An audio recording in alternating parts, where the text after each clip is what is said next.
Assalamualaikum everyone. I hope so you all fit and fine. उम्मीद करता हूँ कि आप बिल्कुल ठीक ठाक होंगे. This is Yasir sir English language trainer.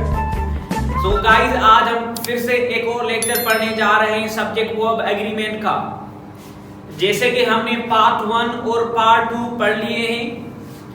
अगर आपने वो पार्ट 1 और पार्ट 2 नहीं पढ़े हैं तो वो मैंने डिस्क्रिप्शन में दे दिए हैं, वो आप जरूर देखिएगा. सो गाइस, आज हम पढ़ने जा रहे हैं सब्जेक्ट वर्ब एग्रीमेंट पार्ट 3. अब ये थोड़ा सा ट्रिकी भी है, ये थोड़ा सा इजी भी है एंड यूजफुल है. लास्ट तक ये वीडियो देखिएगा, बहुत मजा आएगा, हर चीज आपको समझ में आ जाएगी.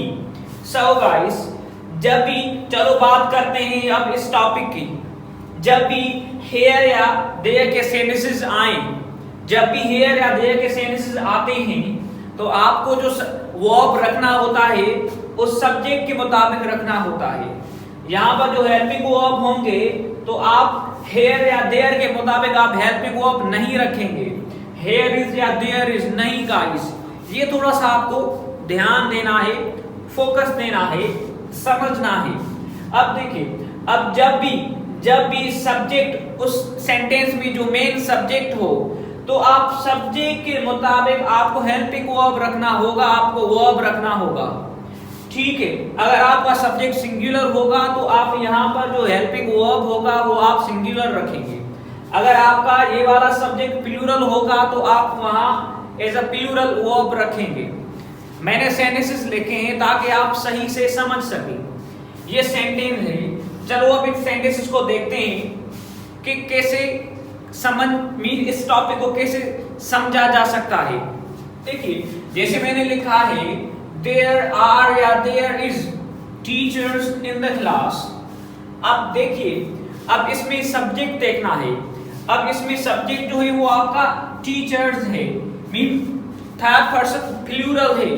तो आप जो लेकर जाएंगे, आप इसको किस में लेकर जाएंगे? आप इसको आर में लेकर जाएंगे. तो आप लिखेंगे they are teachers in the class. क्यों? ये जो आपका मेन सब्जेक्ट था वो प्लूरल था, तो हमने कौन सा वर्ब रखा? आर रखा. तो हमने जो हेल्पिंग वर्ब रखा वो आर रखा, और आर ही रखना है क्योंकि ये आपका सब्जेक्ट प्लूरल था. उसके बाद मैंने लिखा है देयर इज या are a person in that city. वहां एक शख्स है उस शहर में. अब देखिए, अब एक पर्सन आपका क्या है? सिंगुलर है. तो आपको क्या रखना होगा? इज रखना होगा. There is a person in that city. क्यों आपने यहाँ पर इज रखा, यहाँ पर आर रखा? यहाँ पर जो था वो आपका सब्जेक्ट प्लूरल था, यहाँ पर जो था सब्जेक्ट आपका क्या था? सिंगुलर था गाइस. ये प्लूरल, ये सिंगुलर, तो हमने यहाँ पर इज रखा. ठीक है. उसके बाद मैंने लिखा है here is are the pens. अब यहाँ पर इज या आर, अब देखना क्या है आपका जो सब्जेक्ट है वो सिंगुलर या पेन्स.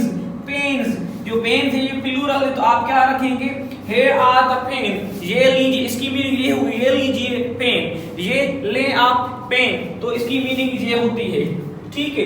वैसे तो हेयर आप सबको पता है, ये काम की चीज आप सबको पता है. हेयर का मकसद होता है यहाँ, देयर का मकसद होता है वहां.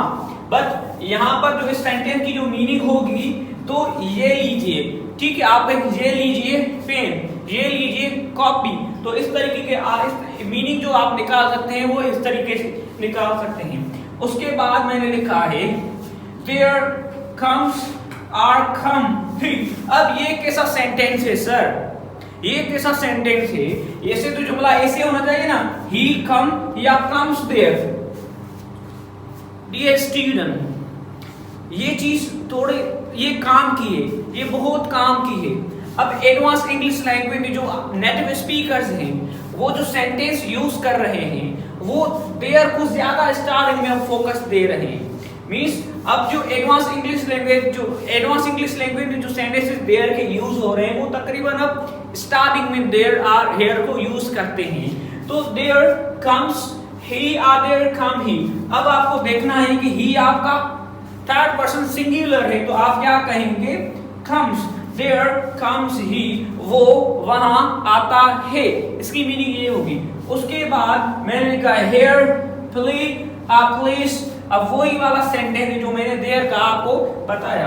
अब आपको देखना है कि सब्जेक्ट कौन सा है, थर्ड पर्सन प्लूरल दे, तो अब आपको क्या करना होगा, प्ले, हेयर प्ले दे, यहाँ वो खेलते हैं या वो यहाँ खेलते हैं, ठीक है। उसके बाद अब आपको देयर आर या इज अ गुड ट्री, अब आपका सब्जेक्ट सिंगुलर है तो आप क्या कहेंगे, is there is a good tree, वहां एक अच्छा दरख्त है, अच्छा ट्री है।